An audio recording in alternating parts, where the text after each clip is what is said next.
السلام علیکم ناظرین، سیاست ٹی وی کے عالمی خبرنامے میں آپ سب کا تہہ دل سے استقبال ہے۔ میں ہوں فرزان احمد۔ سب سے پہلے پیش ہے ہیڈ لائنز۔ اقوام متحدہ کی جنرل اسمبلی نے بھاری اکثریت کے ساتھ اعلان نیو یارک کو منظور کر لیا۔ 2 ریاستی حل پر عمل آوری اور آزاد فلسطینی ریاست کے قیام کی تائید۔ غزہ میں حماس قائد خلیل الحیہ نے اپنے شہید فرزند حمام الحیہ اور دیگر شہداء کی ادا کی نماز جنازہ۔ قطری امیر سمیت اہم شخصیات نے کی شرکت۔ ظالم اسرائیلی فوج نے 13 فلسطینی قیدیوں کو رہا کر دیا۔ اسرائیلی جیلوں میں بدترین سلوک کا کرنا پڑا سامنا۔ غزہ شہر پر قبضہ انتہائی خطرناک ثابت ہو سکتا ہے۔ اسرائیل کے اعلیٰ سیکورٹی حکام نے وزیر اعظم نیتن یاہو کو کیا خبردار۔ اور نیپال میں سپریم کورٹ کی سابق چیف جسٹس سشیلا کارکی نے بطور نگران وزیر اعظم حلف لے لیا۔ ملک میں 6 مہینوں میں الیکشن کروانے کی توقعات۔ ہیڈ لائنز آپ نے دیکھی اور پیش ہے خبروں کی تفصیلات۔ شروعات کریں گے بڑی بین الاقوامی خبروں سے۔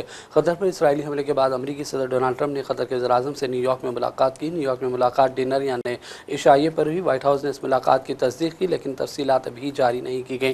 صدر ٹرمپ اور قطری وزیر اعظم شیخ محمد بن عبد الرحمن آل ثانی کے درمیان ملاقات میں مشرق وسطیٰ کے لیے امریکی سفیر اسٹیو وٹکوف بھی شریک تھے۔ نیو یارک میں امریکی صدر کے ساتھ ملاقات سے قبل قطری وزیر اعظم نے وائٹ ہاؤس میں امریکی نائب صدر جے ڈی وینس اور سیکریٹری خارجہ مارکو روبیو سے بھی تفصیلی بات چیت کی۔ امریکہ میں قطری مشن کے نائب سربراہ نے سوشل میڈیا پوسٹ پر لکھا کہ امریکی صدر کے ساتھ زبردست ملاقات ابھی ختم ہوئی۔ یہ ملاقات ایک ایسے وقت میں ہوئی ہے جب چند دن قبل امریکہ کے قریبی اتحادی ملک اسرائیل نے قطر کے دارالحکومت دوحہ میں حماس کے قائدین پر حملہ کر دیا تھا۔ اقوام متحدہ کی جنرل اسمبلی نے بھاری اکثریت کے ساتھ قرارداد منظور کر لی، جس میں اعلان نیو یارک کی توثیق کی گئی ہے۔ اس اعلان میں 2 ریاستی حل پر عمل آوری اور آزاد فلسطینی ریاست کے قیام کی تائید کی گئی ہے۔ پیش ہے اس حوالے سے سیاست ٹی وی کی یہ خاص رپورٹ۔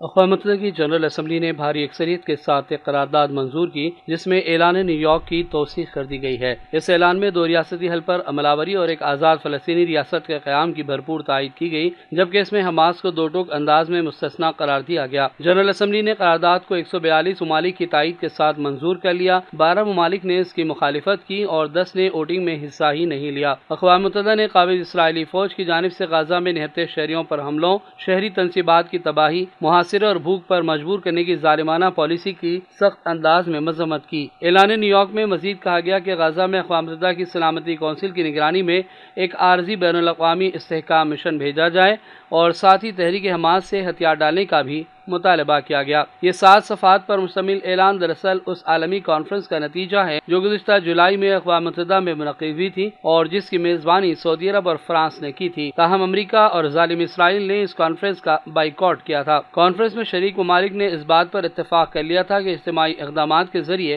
غزہ میں جاری نسل کشی کی جنگ کو فوری ختم کیا جائے اور فلسطینی اسرائیلی تنازع کا ایک منصفانہ، پائیدار اور پرامن حل تلاش کیا جائے جو 2 ریاستی حل کے نفاذ پر مبنی ہو، تاکہ فلسطینیوں اور اسرائیلیوں اور پورے خطے کی اقوام کے لیے ایک بہتر مستقبل کی تعمیر کی جا سکے۔ بیورو رپورٹ، سیاست ٹی وی۔ اسلامی تحریک مزاحمت حماس نے اعلان کیا کہ غزہ میں حماس لیڈر سربراہ خلیل الحیہ نے اپنے شہید فرزند حمام الحیہ اور ان شہداء کی نماز جنازہ ادا کی جو قطر کے دارالحکومت دوحہ میں قابض اسرائیل کے غدارانہ قاتلانہ حملے میں شہید ہو گئے تھے۔ حماس نے اپنے بیان میں واضح کیا کہ نماز جنازہ قطر کی سرکاری سیکیورٹی انتظامات کے تحت ادا کی گئی۔ گزشتہ روز قطر کے دارالحکومت دوحہ میں ان شہداء کی تدفین بھی عمل میں لائی گئی جنہیں قابض اسرائیل نے چند دن قبل حماس کے وفد پر حملے میں شہید کیا تھا۔ شہداء کو قطر میں ہی قبرستان میں سپرد خاک کر دیا گیا۔ اس موقع پر قطری امیر شیخ تمیم بن حمد آل ثانی، ان کے ذاتی نمائندے شیخ جاسم بن حمد آل ثانی، وزیر داخلہ اور کئی اہم شخصیات نے شرکت کی۔ گزشتہ منگل کو ظالم اسرائیلی طیاروں نے قطر میں حماس کی قیادت کی رہائش گاہوں کو متعدد میزائلوں سے حملوں کا نشانہ بنایا۔ اس وقت حماس کا وفد غزہ میں جنگ بندی کے لیے ٹرمپ کے پیش کردہ مجوزہ منصوبے پر تبادلہ خیال کر رہا تھا۔ اور اس دوران اسرائیلی فوج نے 13 فلسطینی قیدیوں کو رہا کر دیا ہے جنہیں وہ غزہ سے 7 اکتوبر 2023 سے جاری نسل کشی کی جنگ کے دوران گرفتار کر کے قید میں رکھے ہوئے تھے۔ رہائی کے وقت ان کی حالت نہایت تشویشناک تھی کیونکہ قید کے دوران ان فلسطینیوں کو غیر انسانی بدترین حالات کا سامنا کرنا پڑا۔ بین الاقوامی کمیٹی برائے ریڈ کراس کی گاڑیاں ان قیدیوں کو وسطی غزہ کے سرکاری ہسپتال شہدائے الاقصی لے گئیں کیونکہ ان کی صحت بہت خراب تھی۔ رہائی کے بعد پتہ چلا کہ ان فلسطینی قیدیوں کو دانستہ بھوک پر مجبور کرنے کی پالیسی نے سخت غذائی قلت کا شکار بنایا اور صہیونی جیلوں اور حراستی مراکز میں شدید جسمانی تشدد کا نشانہ بنایا گیا، جس کی وجہ سے فلسطینی قیدی گہری تکلیف میں مبتلا رہے۔ اسرائیلی میڈیا کے مطابق اسرائیل کے تمام اعلیٰ سیکورٹی حکام نے وزیر اعظم نتن یاہو کو خبردار کیا کہ غزہ شہر پر قبضہ انتہائی خطرناک ثابت ہو سکتا ہے۔ ادارے نے یہاں تک کہا کہ اگرچہ نتن یاہو کا ان وارننگ سے باوجود اصرار تھا کہ وہ فوجی کارروائی کو منظوری دیں، لیکن حکام نے کہا کہ غزہ پر قبضہ طویل وقت لے گا اور اس دوران قیدیوں کی زندگی شدید خطرے میں پڑ سکتی ہے اور غزہ کو مکمل طور پر خالی نہیں کرایا جا سکتا بلکہ انتظامیہ کو وہاں حکمرانی مسلط کرنا پڑے گا۔ سیکورٹی کابینہ کا طویل اجلاس ہوا۔ اس اجلاس میں وزراء، فوجی اور سیکورٹی کمانڈرز نے شرکت کی۔ اس کا ایجنڈا صرف غزہ پر قبضے کی تیاریوں پر توجہ دینا بتایا گیا۔ یہ اجلاس ایک ایسے وقت میں ہوا جب نتن یاہو کے منصوبے پر اندرون اسرائیل اور بیرون ممالک میں سخت تنقیدیں جاری ہیں۔ اسرائیل کے اندر بعض مخالفین نے اس اقدام کو غیر دانشمندانہ مہم جوئی قرار دیا جو فوجیوں کی زندگی خطرے میں ڈال رہی ہے اور اس سے کوئی سیاسی فائدہ حاصل نہیں ہوگا۔ گزشتہ جمعے کو قیدیوں کے افراد خاندان نے نتن یاہو پر الزام لگایا کہ انہوں نے ایک جامع معاہدے کی راہ میں رکاوٹیں کھڑی کر دی جو غزہ میں موجود تمام قیدیوں کی رہائی کا باعث بن سکتا تھا۔ اور بڑھتے ہیں دیگر خبروں کی جانب۔ نیپال میں بدعنوانی کے خلاف پرتشدد مظاہروں کے بعد سپریم کورٹ کی سابق چیف جسٹس سشیلا کارکی نے بطور نگران وزیر اعظم اپنے عہدے کا حلف لے لیا۔ احتجاجی مظاہروں کی قیادت کرنے والے لیڈروں سے مذاکرات کے بعد 73 سالہ سشیلا کارکی نے مختصر تقریب میں ملک کی پہلی خاتون وزیر اعظم کے طور پر حلف لیا ہے۔ یاد ہے کہ سوشل میڈیا پر پابندی کی وجہ سے شروع ہونے والے پرتشدد احتجاجی مظاہروں میں ایک ہفتے میں نیپال میں تقریباً 50 افراد ہلاک ہوئے۔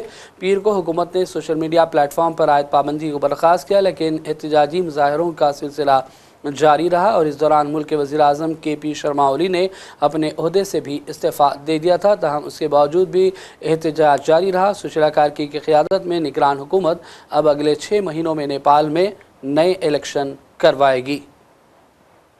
ہندوستان امریکہ تعلقات تجارتی مذاکرات کے حوالے سے امریکہ کے سابق قومی سلامتی کے مشیر جان بولٹن نے کہا کہ دونوں فریق ایک دوسرے سے زیادہ دور نہیں ہوئے اور مسلسل مذاکرات ایک معاہدے کی سمت لے جا سکتے ہیں۔ انہوں نے کہا کہ امریکہ نے بھاری ٹیرف لگاتے ہوئے اقتصادی مارکیٹ کو متاثر کر دیا اور اب خود ٹرمپ نے اعتراف کر لیا ہے کہ اس تجارتی جنگ میں امریکہ بہت کچھ ہو رہا ہے۔ ضرورت اس بات کی ہے کہ جامع بات چیت سے بہتر معاہدہ تیار کر لیا جائے۔ On the other part of the 50% tariff, the 25% that was imposed unilaterally by Trump. Now, my understanding is that Indian negotiators and U.S. negotiators felt that they had been close to reaching an agreement and that the Indian side was surprised when Trump just sort of out of nowhere said 25%. And again, I can understand the feeling, but it seems to me that the two sides are not that far apart, that continued negotiations will lead to agreement, and that I hope to try and look for the silver lining in this cloud, that it also then leads to further discussions, not about tariff levels, but about how to eliminate the tariffs and how to open up markets in both countries, because I think closer economic cooperation is in both countries' interest. Sir, I just want to know, do you agree with the President Trump's approach of pressuring even close partners such as India with such heavy-handed style? Because at one point the relationship seemed to hit a very rough patch with no clear off-ramp in sight. Though things have improved, but how do you assess his strategy, and is it worthwhile in the long term, sir? Well, I wouldn't call it a strategy. I mean, I think he believes, based on his real estate career in Manhattan, that if you take a maximalist position, that you can do that, and it doesn't have any transaction cost. It doesn't affect anybody. And then you can reach a deal and everybody's happy. And I don't think he appreciates in the international context, that's not the way most people behave. It's okay to take a maximalist position, but he does it more for the theatrical performance aspect of it, for the domestic political reaction, than because of a strategic approach to relations between India and the United States, or even a strategic approach to a particular negotiation. I don't think it's helpful.